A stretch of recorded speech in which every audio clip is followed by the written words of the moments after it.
Hi friends and hi students, good morning to all of you. मैं आपका S Kumar sir, home science English, Chandmari Motihari. हम लोग आज फिर मिलते हैं पार्ट 8 को लेके, और आज पार्ट 8 में हम लोग पढ़ेंगे। तो क्या पढ़ेंगे और इस चैप्टर क्या चल रहा है, तो एक बार आप लोगों को मैं रिवाइज करा देना चाहता हूँ। रिवाइज में हम ये बताना चाहेंगे कि हमारा चैप्टर चल रहा है सब्जेक्ट वर्ब एग्रीमेंट। चूंकि चैप्टर बड़ा है तो थोड़ा सा वक्त तो लेगा। यूं तो है नहीं कि मैं आया और आपको दे दिया, आपने भी ले लिया। समझना तो पड़ेगा। चैप्टर थोड़े से बड़े हैं तो इनको लेके जो है हमें पेशेंस बनाने पड़ेंगे। मैं आपके लिए ही आया हूँ, एक एक पार्ट को मैं अलग अलग करके आपको दे रहा हूँ, ताकि आप कभी कमजोर अपने आप को मत मानना। और इसी को लेके मैं लगातार प्रयत्नरत हूँ कि आप जहाँ भी रहो स्ट्रॉन्ग के साथ पोजीशन बना के रहो। तो आज के क्लास में हम लोग देखेंगे सिंटैक्स का अगला पार्ट जो है, मैंने इंडेफिनिट प्रोनाउन से स्टार्ट किया है। या इंडेफिनिट प्रोनाउन जो होते हैं वो दो तरह की बातों को देते हैं, एक सिंगुलर वर्ब को दे रहा है और दूसरा जो है प्लूरल को बता रहा है। तो सिंगुलर प्रोनाउन वो लोग होते हैं जैसे one, everyone, anyone, known, someone, nobody, somebody. ये सारे के सारे प्रोनाउन है, सिंगुलर प्रोनाउन के रूप में इनके यूज किए जाते हैं। और इंडेफिनिट प्रोनाउन कहलाते हैं। इनके साथ हमेशा वर्ब का कौन सा पोजीशन आएगा? सिंगुलर ही आएगा। अब आप देखोगे कहीं लिखा हुआ एवरीवन नोज दिस आंसर। अब आप बोलो everyone knows this answer, knows आपका क्या है? सिंगुलर है या प्लूरल है? सिंगुलर है ना। फिर आपने देखा no one knows this, no और नोज में ही भरने हैं, तो नो वन है तो नोज आपने कर लिया, समवन है आपने हैज को लिया। ये मिला के जो है आपके इसके अकॉर्डिंग जो है हो गया। या इंडेफिनिट प्रोनाउन जो है वह सिंगुलर के रूप में यूज किए जाते हैं। अब यही इंडेफिनिट प्रोनाउन प्लूरल के रूप में यूज किए जाएंगे। तो प्लूरल कौन कौन लोग होंगे? जैसे बोथ, मेनी, सम, फ्यू, इनको हम प्लूरल वर्ब मानते हैं। अब आप देखना, जैसे मैंने दिया, सॉरी मेरा पेन नीचे गिर गया है। हाँ, तो जैसा कि मैंने आपको बताया, यहाँ प्लूरल जो है, ये प्लूरल जो है, यहाँ पे बोथ आया, मेनी आया, सम आया, एफ्यू आया, इनके साथ हम प्लूरल वर्ब के यूज कर रहे हैं। अब आप देखना, both are happy, many of them are coming, some had sad, so इनके साथ भी मैंने प्लूरल लगाया, इनके साथ भी प्लूरल लगाया, इनके साथ भी प्लूरल लगाया।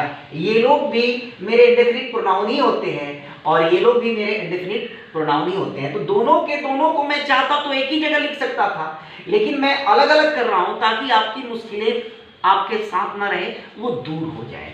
चलिए आगे चलते हैं। ये पॉइंट हमको लगता है कि हो ही गया होगा आप लोग को। अब आप देखेंगे इनके साथ नन जो होता है, एक वर्ड आता है नन। इस नन का यूज दो कंडीशन में होता है, एक सिंगुलर वर्ब को लेके होता है और एक प्लूरल वर्ब को लेके होता है। तो याद रखना है, नन के बाद जब ऑफ का यूज होता है तो वो प्लूरल मानता है, और नन सिंपल वे में होगा तो वो सिंगुलर ही मानेगा। जैसे मैंने इसके लिए एग्जांपल लिखा है, नन सैड सो। अब हैड या हैज में से किसी एक को लिखना है, तो नन तो सिंगल है, प्लेन रूप में आया है। आप क्या लिखोगे यहाँ? None has said so. लेकिन नन के बाद यहाँ क्या आ गया? ऑफ आ गया। ऑफ के बाद यहाँ हिज ब्रदर्स हो गया, तो ऑफ के बाद ये लोग आए, तो इसके अकॉर्डिंग जो है आपको काम करने पड़ेंगे। यहाँ पे क्या करने पड़ेंगे? None of his brothers, have या हैज में से कोई एक चुनने हैं, तो आप क्या करोगे? हैज या हैव में से आपने क्या किया? हैव को चूज किया। तो आप देखेंगे एक एक पॉइंट को आप नोट डाउन भी करना है, बैठना नहीं है। और वीडियो के साथ आप ऐसे देखो मत, मेंटेन भी करो, नोटबुक मेंटेन भी करो। ये तुम्हारे काम की चीजें हैं। ये जहां जहां मैंने बनाया है इसको आपको कॉपी में लिखना है। और मेरे वीडियो देखने के लिए तो कोई एक्स्ट्रा टाइम लेने की जरूरत है नहीं। जहां भी रहो देखते रहो, एंजॉय करते रहो। हाँ, रेडी हो गए? कंप्लीट। तो आप इसके बाद जो है ना आप इस पर ध्यान देना कि अगर सब्जेक्ट कहीं दिखाई दे और उसके बाद में आपको एक ऑपोजिशन दिखाई दे, यानी वही सब्जेक्ट दो बार यूज हुआ है, तो देखेंगे मैंने यहां कहा आई ऋतिक। अब देखो आई ऋतिक, मैं ऋतिक, तो मैं ही हूं और ऋतिक मैं ही हूं, तो ये इसी को ऑपोजिशन बोलते हैं। जैसे तुम लड़का, तुम सुनील, तुम रमेश, तो ये तुम भी वही हो, रमेश भी वही हो, तुम भी वही हो, सुनील भी वही हो। तो वैसे ही मैंने बोला मैं ऋतिक राज अ गुड स्टूडेंट, तो वैसे पोजीशन में हम वर्ब किसके अकॉर्डिंग चूज करते हैं। तो याद रखना है ऑपोजिशन से पहले जो बन के आते हैं सब्जेक्ट, उन्हीं के अकॉर्डिंग आपको यहाँ चूज करने होते हैं। तो कहने का मतलब है अगर मैं यहाँ इज आर एम दे दूं, यहाँ भी इज आर एम दे दूं, तो मुझे जो है इसमें से क्या चुनने हैं, इसके अकॉर्डिंग यू क्या मांगेगा आर, और इसमें क्या मांगेगा आई क्या लेगा एम लेगा। यानी अपोजिशन से आपको मतलब नहीं है, आपको अपोजिशन से पहले आए हुए सब्जेक्ट के अकॉर्डिंग ही काम करने हैं। ये लगभग आपका काम क्लियर है।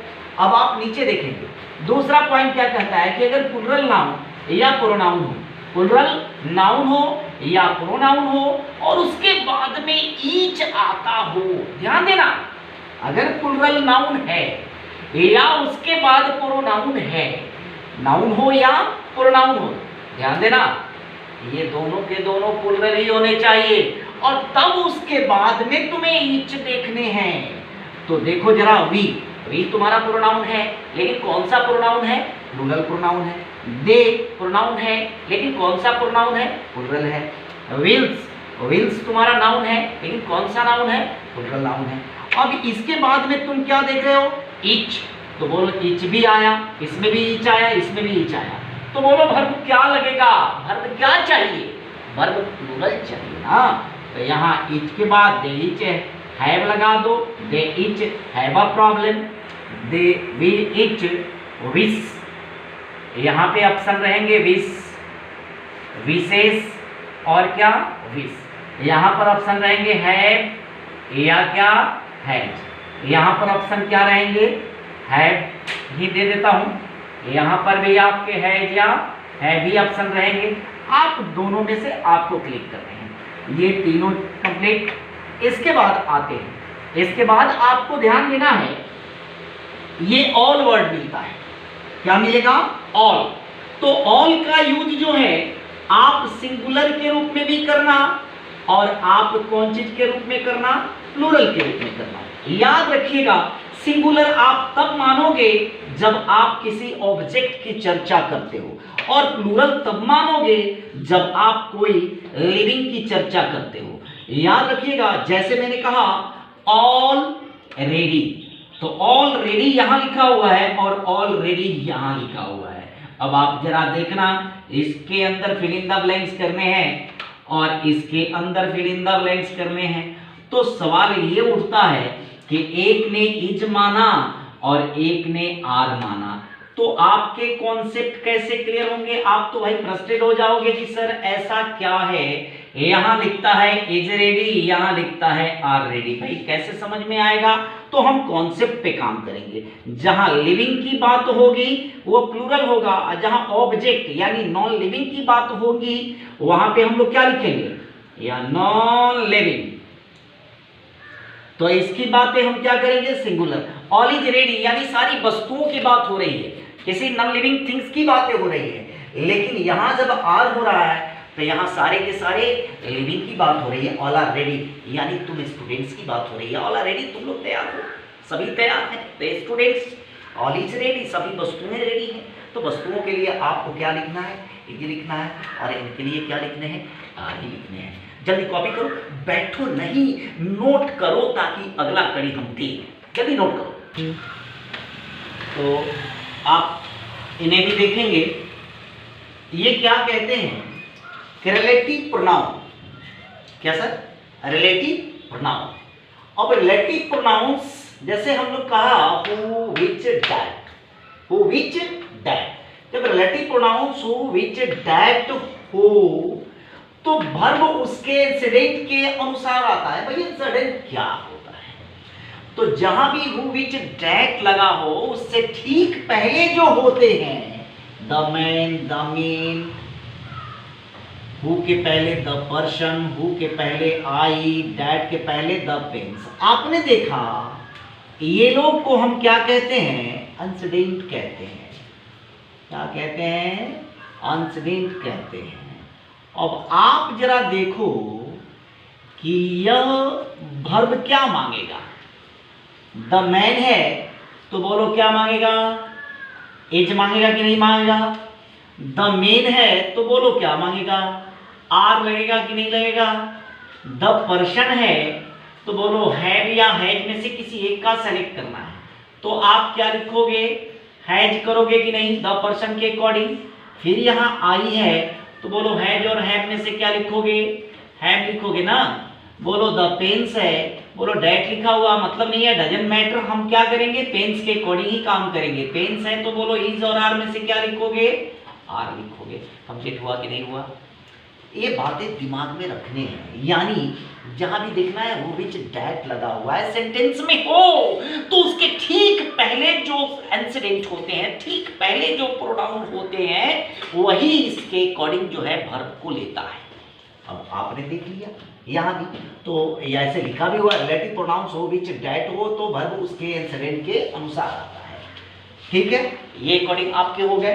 अब आप दूसरे सेंटेंस में देखना, यदि वाक्य में वन ऑफ का प्रयोग हो, यदि वाक्य में वन ऑफ का प्रयोग हो तो ऑफ के बाद आने वाले नाउन, ऑफ के पहले नहीं, ऑफ के बाद आने वाले नाउन या प्रोनाउन को ही एंसिडेंट माना जाता है, उसी के अनुसार वर्ब का यूज किया जाता है। जैसे मैंने लिखा सी इज वन ऑफ। अब देखो बाबू, वन ऑफ तो आपका रूल क्या कहता है? ऑफ के बाद आने वाले, तो ऑफ के बाद आने वाले नाउन या प्रोनाउन, तो यहाँ दोज लिखा हुआ है तो बोलो यहाँ पे क्या लिखोगे? इज लिखोगे कि आर लिखोगे? She is one of those who are not accept this. अब आप देखो इस रूल के अकॉर्डिंग वन ऑफ का प्रयोग हो तो ऑफ के बाद आने वाले नाउन या प्रोनाउन को ही एंसिडेंट माने जाते हैं, उसी के अनुसार वर्ब के प्रयोग किए जाते हैं। तो ऑफ के बाद तो आपने क्या माना? ऑफ के बाद किसको माना? दोज को माना। दोज के अकॉर्डिंग आपने क्या लिखा? आर लिखा। अब आप यही काम करेंगे, जल्दी एक्सेप्ट कीजिए। ओके, ओह सॉरी, यहाँ आर नहीं होने चाहिए, क्या लिखेंगे हम यहाँ? डू। ये आपके काम कंप्लीट है। इसके बाद हम लोग ध्यान देंगे कुछ और भी बातों को हम करें। तो जैसा कि मैं आपको बता रहा हूं, अब आप इसके बाद जो है आप न्यूमेरल एडजेक्टिव का नाम सुना है आपने। किसका नाम? Numeral adjective. यदि दो न्यूमेरल एडजेक्टिव, यदि दो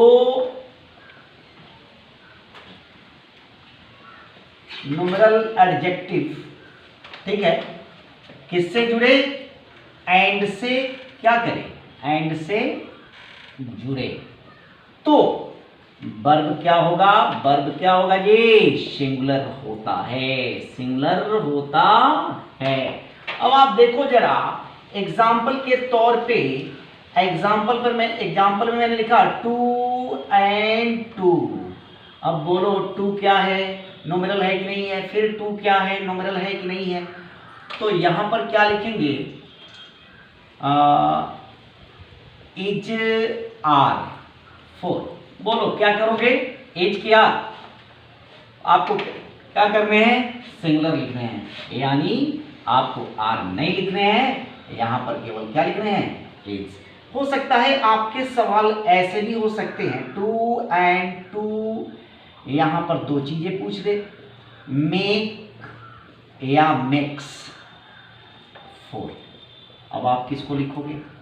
मैक्स को लिखोगे कि नहीं लिखोगे?